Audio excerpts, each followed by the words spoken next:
News stories. Use a laptop or tablet to extend your C-SPAN viewing at our brand new webpage, made especially for our Super Tuesday coverage. cspan.org/screen2. The House is coming back in now for debate on a couple post offices and a courthouse. Live here on C-SPAN. The United States Postal Service, located at 401 Old Dixie Highway in Jupiter, Florida, as the Roy Shallern Rood Post Office Building. Pursuant to the rule, the gentleman from Texas, Mr. Farenthold, and the gentleman from New York, Mr. Crowley, each will control 20 minutes. Thank you, Mr. Speaker. I yield myself as much time as I may consume. The gentleman is recognized. I ask unanimous consent that all members may have 5 legislative days in which to revise and extend their remarks and include extraneous material on the bill under consideration. Without objection, so ordered. Mr. Speaker, H.R. 3637, introduced by the gentleman from Florida, Mr. Rooney, would designate the facility of the United States Postal Service located at 401 Old Dixie Highway in Juniper, Florida, as the Roy Rood Post Office Building. The bill was favorably reported by the Committee on Oversight and Government Reform on February 7th of this year. Mr. Speaker, it's altogether fitting and proper that we name this post office in Juniper, Florida, for Roy Rood as a servant to his local community and a veteran who served in World War II.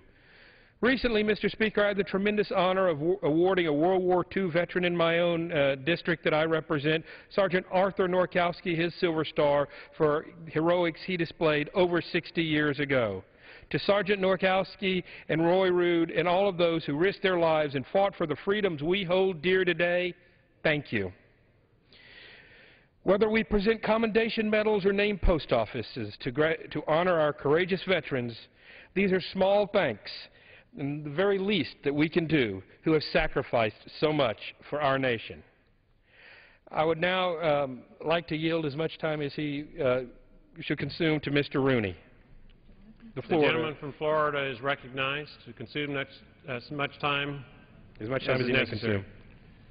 Thank you, Mr. Speaker. I rise in support of the legislation today designating the U.S. Postal Service, United States Postal Service located in my district at 401 Old Dixie Highway in Jupiter, Florida, as the Roy Rood Post Office Building. Roy was a longtime resident and the founding father of my hometown of Tequesta, Florida. Roy was born in 1918 on a farm in Jupiter, Florida, one of 11 children. Roy's childhood was spent working on his family's dairy farm, where he learned the value of a hard day's work and fostered his love of the outdoors. Excuse me. The Rood farm was also home to Tequesta's first post office. Rood joined the U.S. Navy in 1941 following the attack on Pearl Harbor. He served with dignity and honor as a trained instructor and an aviation mechanic throughout World War II.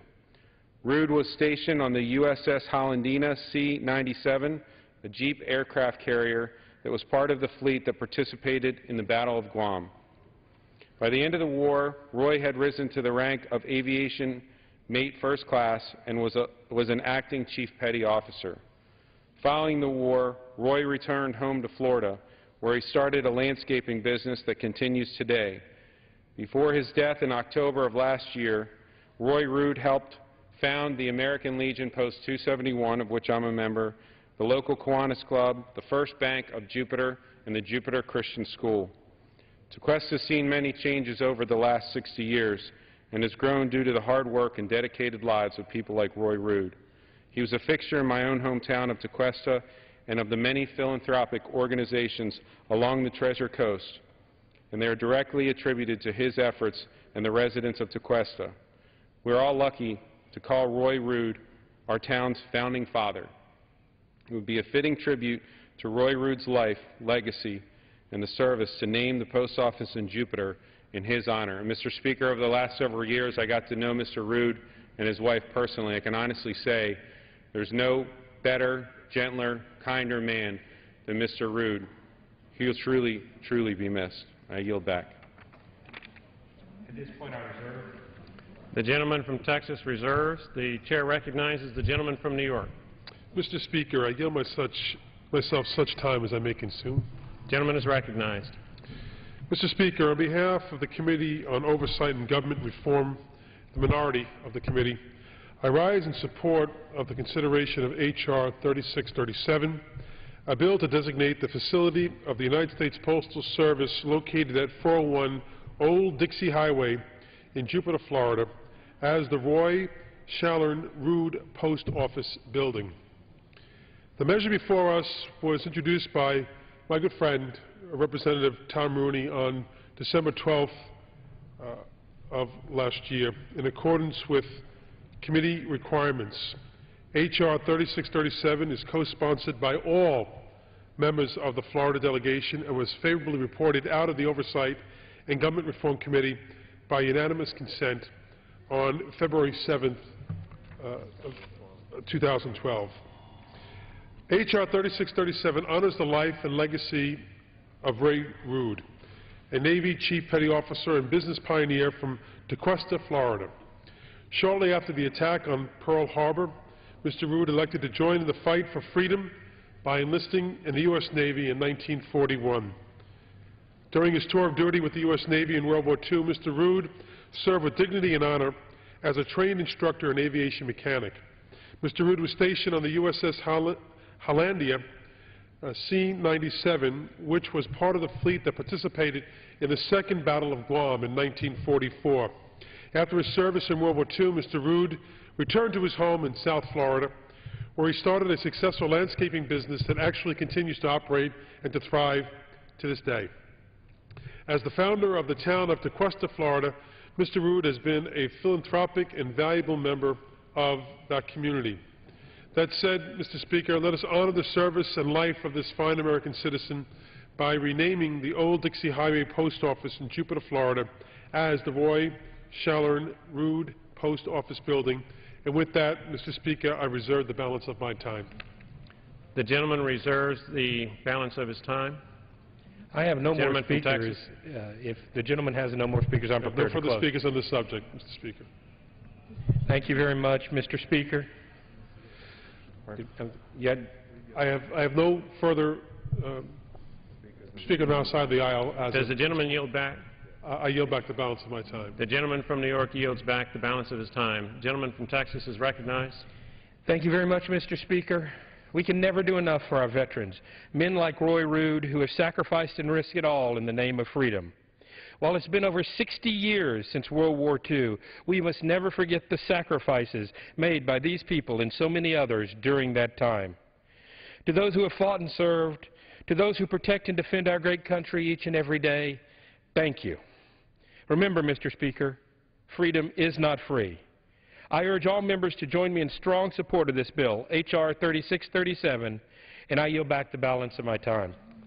The gentleman from Texas yields back the balance of his time. The question is, will the House suspend the rules and pass H.R. 3637? Those in favor say aye. Those opposed, no. In the opinion of the Chair, two-thirds being in the affirmative, the rules are suspended. Mr. Speaker, the gentleman from Texas is recognized. I'd like to ask for the yeas and nays, please. The yeas and nays are requested. All those in favor of taking this vote by the yeas and nays will rise and remain standing until counted. A sufficient number having risen, the yeas and nays are ordered. Pursuant to Clause 8 of Rule 20, further proceedings on this question will be postponed.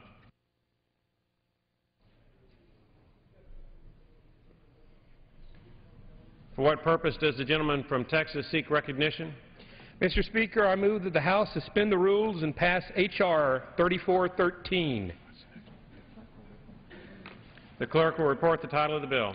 H.R. 3413, a bill to designate the facility of the United States Postal Service located at 1449 West Avenue in Bronx, New York, as the private Isaac T. Cortez Post Office. Pursuant to the rule, the gentleman from Texas, Mr. Farenthold, and the gentleman from New York, Mr. Crowley, each will control 20 minutes. The Chair recognizes the gentleman from Texas. Thank you, Mr. Speaker. I yield myself as much time as I may consume. The gentleman is recognized. Mr. Speaker, I ask unanimous consent that all members may have 5 legislative days within which to revise and extend their remarks and to include extraneous material on the bill under consideration. Without objection, so ordered. Mr. Speaker, H.R. 3413, introduced by the gentleman from New York, Mr. Crowley, would designate the facility of the United States Postal Service located at 1449 West Avenue in Bronx, New York, as the private Isaac T. Cortez Post Office. H.R. 3413 was reported favorably by the Committee on Oversight and Government Reform on February 7th of this year. Mr. Speaker, Private Isaac T. Cortez was born and raised in the Bronx and joined the Army in November of 2006. While at one time Private Cortez had aspirations of becoming a police officer with the New York City Police Department, his desire to protect his country as a soldier soon won out. According to his brother, Private Cortez was proud doing what he did. He wanted to continue serving in the Army and serve to fight against terrorism. In September of 2007, Private Cortez deployed to Iraq to support Operation Iraqi Freedom and served as an infantry squad leader in the 10th Mountain Division based out of Fort Drum, New York. Sadly, Mr. Speaker, less than 3 months later, on November 27, 2007, Private Cortez died when his vehicle that he was riding in was struck by an improvised explosive device. He was just 26 years old. For his bravery and courage, Mr. Speaker, Private Cortez was awarded the Purple Heart and the Bronze Star. Mr. Speaker, it is altogether fitting and proper that we name this post office in honor of Private Cortez. This man made the ultimate sacrifice, fighting to protect the country that he loved. He put his own life in harm's way so that we can remain the land of the free. And for that, Mr. Speaker, I am truly grateful. The least we can do, Mr. Speaker, is to honor him and his brave service to our nation by naming this post office after him. I urge all members to join me in support of this bill, and I reserve the balance of my time. The gentleman reserves. For what purpose does the gentleman from New York rise? Mr. Speaker, I rise to yield myself such time as I may consume. The gentleman is recognized. Thank you, Mr. Speaker. Mr. Speaker, my colleagues, I rise in strong support of H.R. 3413, a bill I authored to rename the United States Postal Service facility at 1449 West Avenue in the Bronx, New York, in honor of Private Isaac T. Cortez, who tragically lost his life outside Amirli, Iraq, on November 27, 2007. Private Cortez lived his life by the simple motto, go big or go home, which can also be used to describe Isaac's decision to join the Army.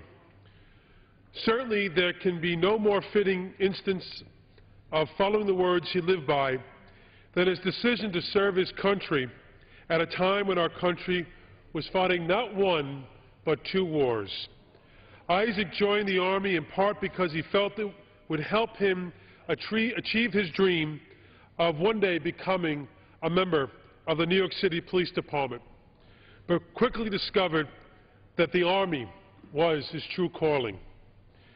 Private Cortez loved the Army and loved the feeling of pride for country and community he felt when he wore the U.S. Army uniform. A pride so strong that Private Cortez intended to make a career in the Army, a career in the service of his country. Unfortunately, that dream was cut short on November 27, 2007, when Private Cortez, his Humvee, was hit by an IED, killing him instantly. While Private Cortez did not get the chance to come home, his memory and spirit lives on through the love of his family, friends, country, and community. The Army has recognized Private Cortez's exceptional service by awarding him the Purple Heart, the Bronze Star, the National Defense Service Medal, the Iraq Campaign Medal, the Global War on Terrorism Service Medal, and the Army Service Ribbon. Known for a big heart and his loving ways, his family honors his memory by hosting blood, clothing, food, and toy drives. And today, we have the opportunity to do our part to contribute to his legacy by passing this legislation, which will ensure his courage, integrity, and sacrifice will live on to inspire future generations to live up to his example. There is nothing the government can do that will ever live up to Isaac's go big moment or erase the burden felt by his family, especially his mother, Emily Toro, who I know is watching the proceedings now. But by passing this bill, at least this Congress can do something to help ensure that his memory survives. I think it only appropriate that prior to passing this bill, we honored the service of a World War II veteran, really showing the link between that great war to preserve democracy and freedom throughout the world and the sacrifices that have been made and continue to be made in a part of the world, in the Middle East, in Iraq and Afghanistan, to preserve those same freedoms that we hold dear, that Private Cortez held dear, and as the people of the Bronx hold dear. Just sent a note, Mr. Speaker. My colleague was talking about Bronx, New York. There are only 3 parts of the world that begin with the Vatican, The Hague, and the Bronx, sometimes said the Bronx. But the Bronx is very proud of its sons and daughters, many of whom have paid the ultimate sacrifice in wartime.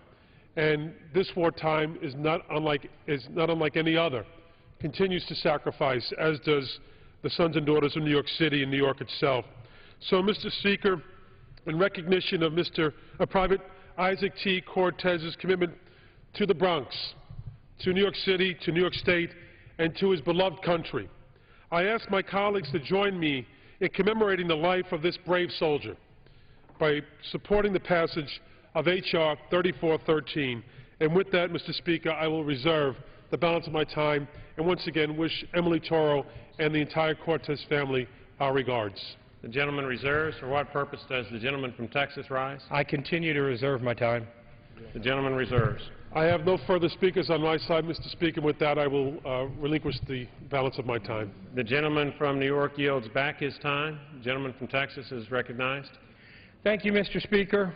I urge all members to support the passage of H.R. 3413, honoring the service and memory of Private Isaac Cortez and the sacrifices of his family, including Mrs. Toro, and his service to this country and to the Bronx, by naming this post office in his honor. With that, I'll yield back the remainder of my time.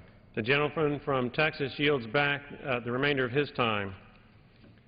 The question is, will the House suspend the rules and pass H.R. 3413? Those in favor say aye. Aye. Those opposed, no. In the opinion of the Chair, 2/3 being in the affirmative, the rules are suspended, the bill is passed, and without objection, the motion to reconsider is laid on the table.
For what purpose does the gentleman from California seek recognition? Mr. Speaker, I move to suspend the rules and pass Senate Bill 1710. The clerk will report the title of the bill. Senate 1710, an act to designate the United States Courthouse located at 222 West 7th Avenue, Anchorage, Alaska, as the James M. Fitzgerald United States Courthouse. Pursuant to the rule, the gentleman from California, Mr. Denham, and the gentlewoman from the District of Columbia, Ms. Norton, each will control 20 minutes. The chair recognizes the gentleman from California. Mr. Speaker, I ask unanimous consent that all members may have 5 legislative days in which to revise and extend their remarks and include extraneous material on S. 1710. Without objection, so ordered. Thank you, Mr. Speaker. I yield myself such time as I may consume. The gentleman from California so recognized. Senate Bill 1710 would designate the United States Courthouse located at 222 West 7th Avenue, Anchorage, Alaska, as the James M. Fitzgerald United States Courthouse. Just last week, the Subcommittee on Economic Development, Public Buildings, and Emergency Management, which I chair, marked up the House companion bill introduced by Congressman Don Young of Alaska, and I want to thank him for his leadership on this issue. Judge James M. Fitzgerald had 47 years of experience as a judge both in the state of Alaska and on the federal bench. He was one of the first judges appointed to the Superior Court in Alaska when Alaska became a state in 1959 and was later appointed to the Alaska Supreme Court in 1972. In 1974, President Ford appointed Judge Fitzgerald to the U.S. District Court for the District of Alaska, where he remained until his retirement in 2006. I think it's more than fitting that a federal courthouse in Anchorage bear his name. I support passage of this legislation and urge my colleagues to do the same. Does the gentleman reserve? The gentleman reserves. For what purpose does the gentlelady from District of Columbia rise? Mr. Speaker, I yield myself such time as I may consume. The gentlelady is so recognized. Mr. Speaker, I rise in support of S. 1710, and I'm pleased to speak in support of the bill that names the United States Courthouse located at 222 West 7th Avenue in Anchorage, Alaska, as the James M. Fitzgerald United States Courthouse. Judge James Martin Fitzgerald is considered one of the founding fathers of law in the state of Alaska. He dedicated his life to public service and was well respected throughout the Alaskan legal community. Judge Fitzgerald was a World War II veteran serving in both the U.S. Army and the U.S. Marines. He was awarded the Distinguished Flying Cross and the Air Medal for his military service and was honorably discharged in December 1946. After his military service, Judge Fitzgerald earned his LLB and BA simultaneously from William Mett University and graduated in 1951. Soon after graduation, Judge Fitzgerald was appointed as an assistant U.S. attorney in Ketchikan, Alaska, and Anchorage, Alaska, earning a reputation as a prosecutor willing to take on corruption in law enforcement. In 1959, he was appointed by the governor of Alaska as a legal counsel for the state, and shortly thereafter was appointed as the state's first commissioner of public safety. Judge Fitzgerald was later appointed as a Superior Court judge in 1959 and in 1972 the Alaska Supreme Court.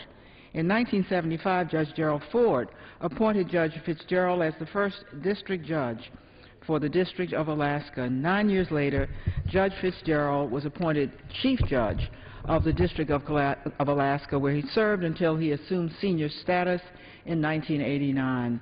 Judge Fitzgerald continued to serve as a judge in Alaska and on the Ninth Circuit until his death on April 3, 2011. In total, Judge Fitzgerald spent 53 years on the bench. Because Judge Fitzgerald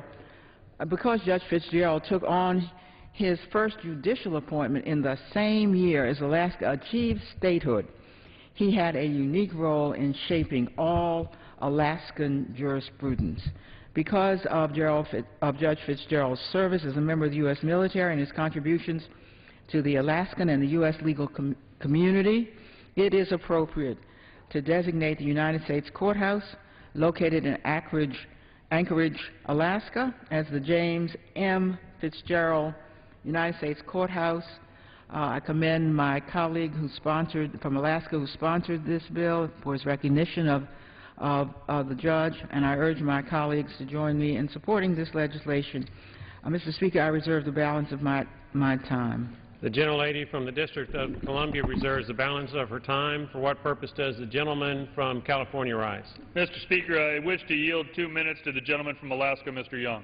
The gentleman from Alaska is so recognized. I ask the United States to rise and extend. Without objection, granted. Mr. Speaker, I do thank the gentleman for yielding. S1710, this legislation has been mentioned by both speakers, will name the federal courthouse in Anchorage after the late Judge James Martin Fitzgerald. James Fitzgerald served Alaska from 1959 to 2006 as the first Alaska Superior Court bench and on Alaska Supreme Court and as U.S. District Court on the District of Alaska. Judge Fitzgerald was an honorable man and represents the best of Alaska's earliest years as a state.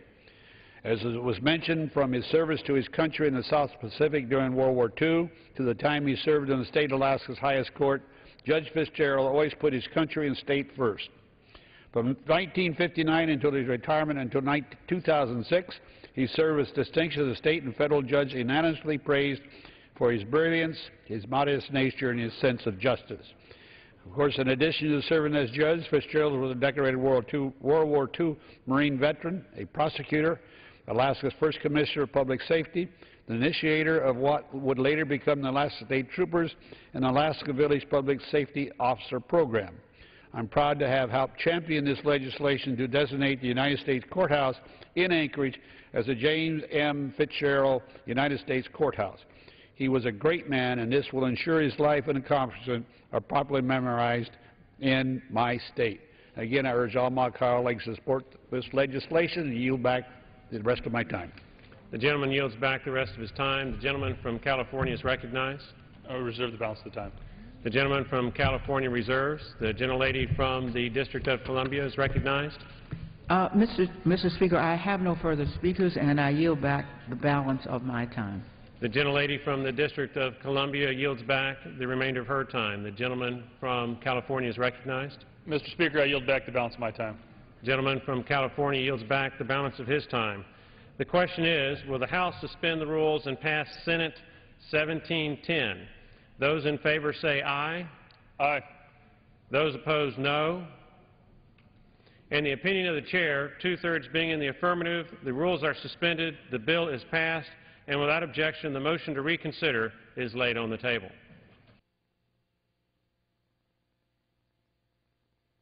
Pursuant to Clause 12A of Rule 1, the Chair declares the House in recess until 6:30 p.m. later today.